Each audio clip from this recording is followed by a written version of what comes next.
Queridos amigos do NEP, é um prazer tê-los de volta.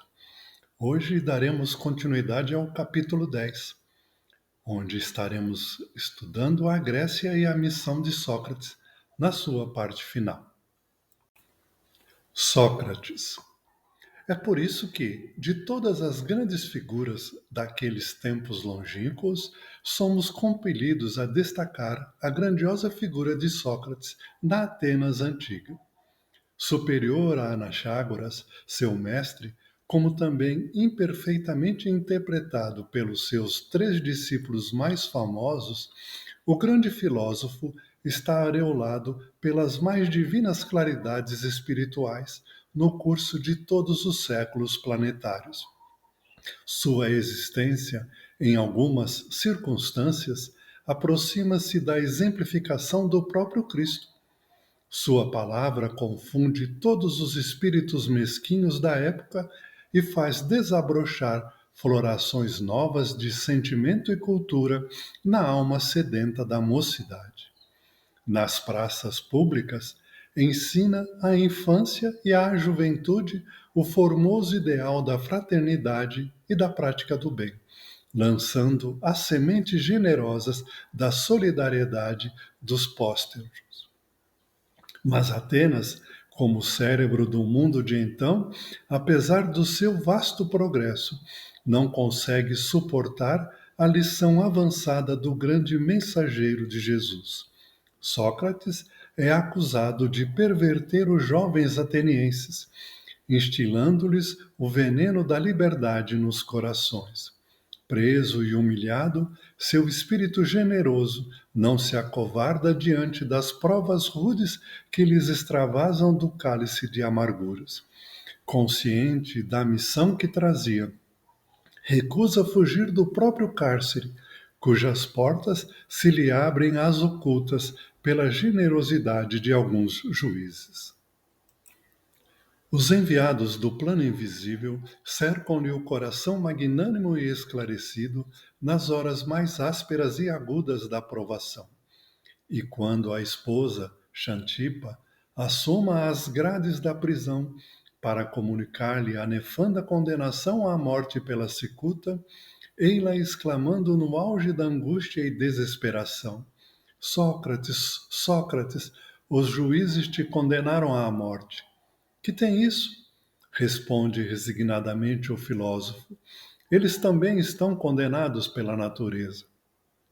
Mas essa condenação é injusta, soluça ainda a desolada esposa. E ele a esclarece com um olhar de paciência e de carinho. E querias que ela fosse justa? Senhor do seu valoroso e resignado heroísmo, Sócrates abandona a terra, alçando-se de novo aos páramos constelados, onde o aguarda a bênção de Jesus. Para falar sobre Sócrates, eu vou tomar de empréstimo os dizeres de uma outra grande figura, Allan Kardec, que na introdução do Evangelho segundo o Espiritismo traça um paralelo entre a vida de Sócrates e de Jesus Cristo. Ele mesmo diz que para muitos pode ser colocar Sócrates num patamar em que ele não merece. Mas vejamos os pontos que Kardec coloca de similares entre a vida de Sócrates e de Jesus Cristo. Ele primeiro coloca que Sócrates não escreveu nada de seu próprio punho. Foram seus discípulos que fizeram este trabalho. Da mesma maneira que Cristo, Sócrates também teve uma morte de criminosos. Foi vítima do fanatismo e porque durante toda a sua vida ele combateu a hipocrisia. E isso provavelmente desagradou a muitos. Também, do mesmo modo que Jesus, acusavam a ele de estar corrompendo a juventude. Assim como o Sinédrio também acusou o nosso Divino Mestre Jesus. Também, ainda mais, Sócrates teve uma vida de revolução, uma vida em que provocou as pessoas a pensarem sobre os assuntos. E no que Sócrates acreditava? Sócrates acreditava na imortalidade da alma, acreditava na vida futura, da mesma maneira que Jesus. Ele veio colocar pontos de semelhança muito grande com tudo aquilo que Jesus também colocou ao seu tempo. Sócrates havia adotado uma forma muito interessante de ensinar, e ele deu o nome de maiêutica, que é dar à luz as ideias. A mãe de Sócrates era parteira, e da mesma maneira em que ele observava como ela trazia à luz a vida das crianças, ele também, através desse método, fazia com que as pessoas trouxessem à luz as suas ideias, os seus conhecimentos. Como todo grande mestre, Sócrates não dava respostas. Sócrates ensinava a fazer as perguntas corretas. E Sócrates também nos traz um exemplo fabuloso de serenidade frente à vida e frente a tudo aquilo que nos convida a exemplificarmos. Porque quando do seu julgamento Sócrates foi de uma brilhanticidade, foi de uma forma tão suave que se defendeu, que muitos procuraram aliviar a pena que foi dada a ele de morrer ingerindo um veneno de cicuta. E Sócrates se recusou terminantemente a isso.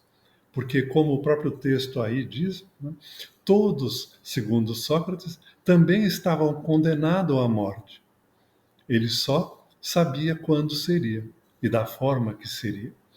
E por isso ele encarou com muita serenidade e foi muito fiel aos seus princípios, não violentando a sua mente e a sua conduta divina, aceitando calmamente a sentença de morte que lhe foi imposta, e entrando para a eternidade, como aquele que se dizia: Eu só sei que nada sei. E aquele que nos deixou uma diretriz que a doutrina espírita utiliza todos os dias e que deve ser o nosso modelo de conduta, que é: conheça-te a ti mesmo. Os discípulos. O grande filósofo que ensinara à Grécia as mais belas virtudes, como precursor dos princípios cristãos, deixou vários discípulos, dos quais se destacaram Antítenes, Xenofonte e Platão. Falaremos apenas deste último, para esclarecer que nenhum deles soube assimilar perfeitamente a estrutura moral do mestre inesquecível. A história louva os discursos de Platão, mas nem sempre compreendeu que ele misturou a filosofia pura do mestre com a ganga das paixões terrestres, enveredando algumas vezes por complicados caminhos políticos.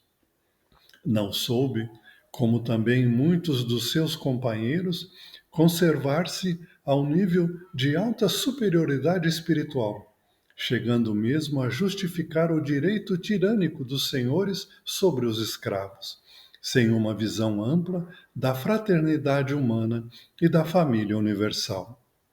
Contudo, não deixou de cultivar alguns dos princípios cristãos legados pelo grande mentor, antecipando-se ao apostolado do Evangelho, antes de entregar a sua tarefa doutrinária a Aristóteles, que ia também trabalhar pelo advento do cristianismo. Os principais discípulos de Sócrates foram Xenofonte e Platão. Foram eles que mais escreveram sobre tudo aquilo que eles aprenderam de Sócrates.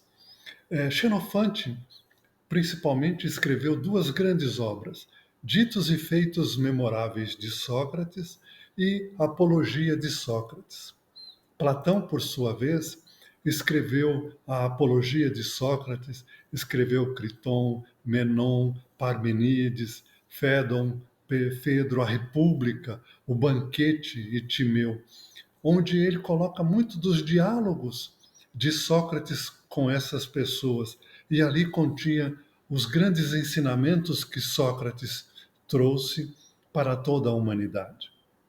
Apesar da grandiosidade da obra que esses dois filósofos empenharam, infelizmente, eles não estavam à altura de Sócrates, porque, principalmente Platão, se enveredou por outros caminhos tortuosos.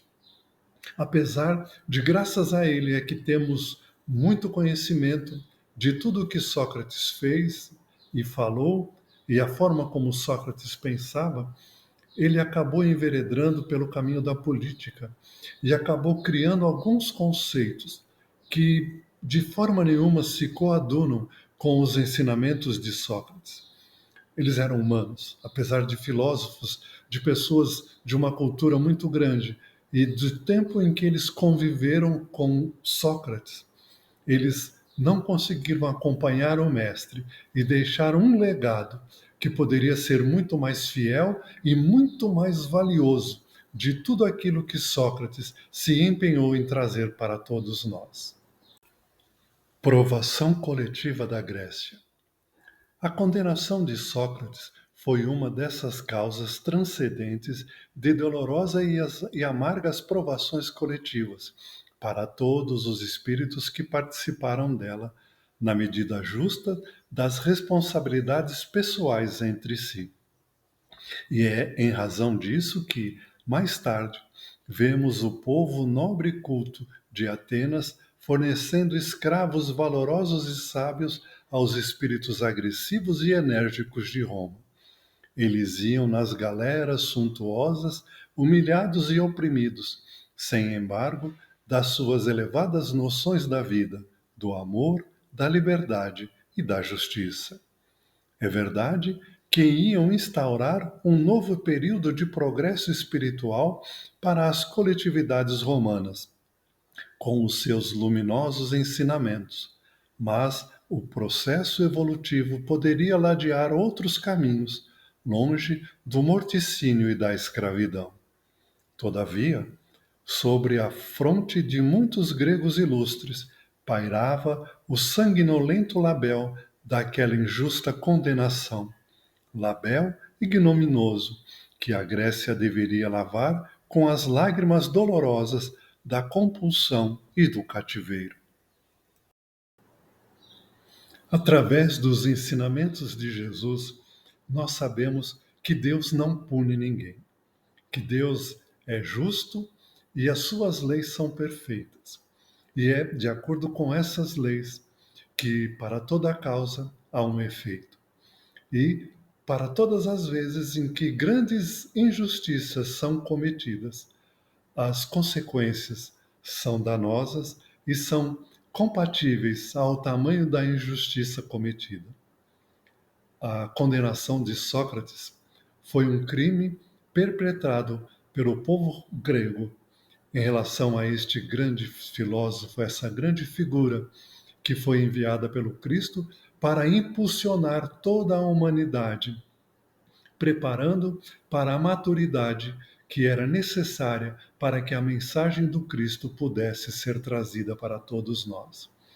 E é desta maneira que toda a Grécia é dominada pelo Império Romano e que o Império Romano procura captar todos os grandes pensadores gregos para que educasse os filhos abastados dos romanos, fazendo com que Roma fosse banhada por toda essa imensa cultura adquirida pela Grécia em 500 anos, através dos seus pensadores, dos seus artistas e dos seus matemáticos e profundos conhecedores das leis da natureza e da vida. Assim, a pena que houve para o povo grego seria que, através da escravidão, iriam educar o povo romano, porque a Roma também estava reservada uma tarefa grandiosa que eles teriam que cumprir.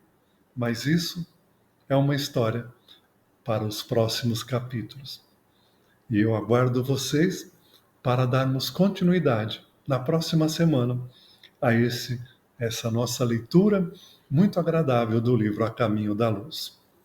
E eu, mais uma vez, incentivo a todos vocês que, se ainda não foram lá no NEP Honor Abel, para poder fazer lá a assinatura, para receberem as comunicações de todos os trabalhos que são desenvolvidos por este canal do YouTube. Vocês estão perdendo tempo. Um abraço e até.